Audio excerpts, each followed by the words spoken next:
ariko uyu munsi kubera ubuyobozi bwiza dukesha nyakubahwa perezida wa repubulika Paul Kagame yadukoreye ibintu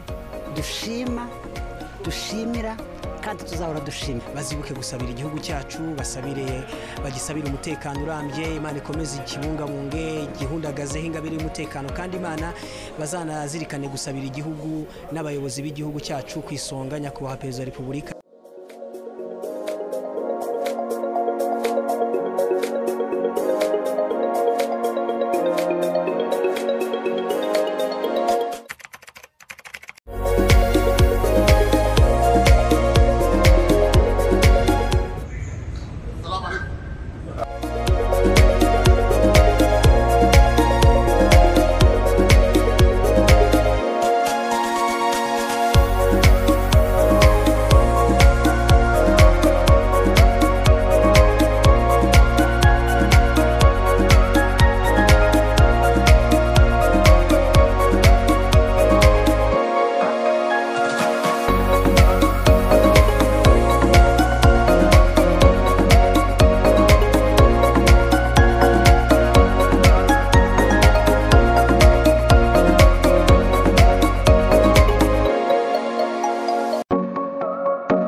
Assalamu alaikum warahmatullahi wabarakatuh. Nkuko bisanzwe n'Usa Shaban, hano tukaba turi kuri Hilltop Hotel aho tugiye kwakira abahaji n'abahajati bamaze iminsi mu butaka bwa Maka, aho bari bahugiwe mu mutambagiro mutagatifu.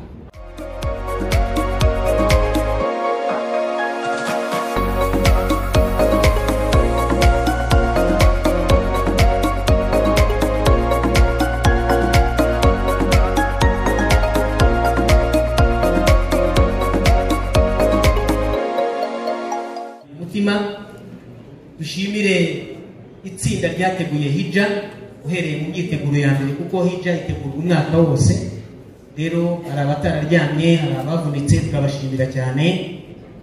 Barimo komisiyo y'imigenzo y'idini, harimo n'abayobozi mu nzego z'umuryango w'Abayisilamu mu Rwanda zitandukanye, bose turabashimira cyane ubwitange bagize. Imana buri wese umusanzu we Allah azamwakirire yakoze.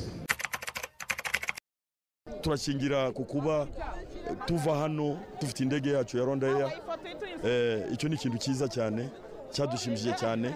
Kuva hariya tugakoresha amasaha 2-3 n'igice, cyadushimishije cyane. Twasaba igihugu cyane. Hija y'uyu mwaka yarandyoheye cyane. Turashima Perezida Kagame we waduhaye agaciro, kubera ahantu twagendaga hose abanyarwanda ukabona n'umwarabu yambaye agakoma kanditseho Rwanda Kagame. Mateka tuguye yuko bagendaga nabi cyane, imizigo yaberaga mu nzira, abandi bakabura. Uyu munsi twagendege n'indege ya Rwanda tugezayo, tugeza Jida, tugenda ku mutambagiro mutagatifu. Uyu munsi mu gitondo saa 8 yari yahageze, twasanze yari dutegereje. Twashima leta y'u Rwanda, leta y'abanyarwanda yacu rwose, kandi nyagasani ushobora byose azakomeza atubungabungire abaguze ubutumwa umutekano. Nuko bavuye mu rugendo rutagatifu barasabwa kwitwara koko nk'abahaji n'abahajati, twababara nk'abantu bambaye umwenda wera, bazirinde kubishyiramo ibizinga. Ndashaka kuvuga kwinda ibyaha, koko kwitwara nk'umuhaji n'umuhajati, nk'umuntu uvuye mu rugendo rutagatifu rwo kurushaho kunoza imyemerere. Cya kabiri, bazakomeze bagire uruhare mu iterambere ry'igihugu cyacu ndetse n'iterambere ry'umuryango w'Abayisilamu mu Rwanda.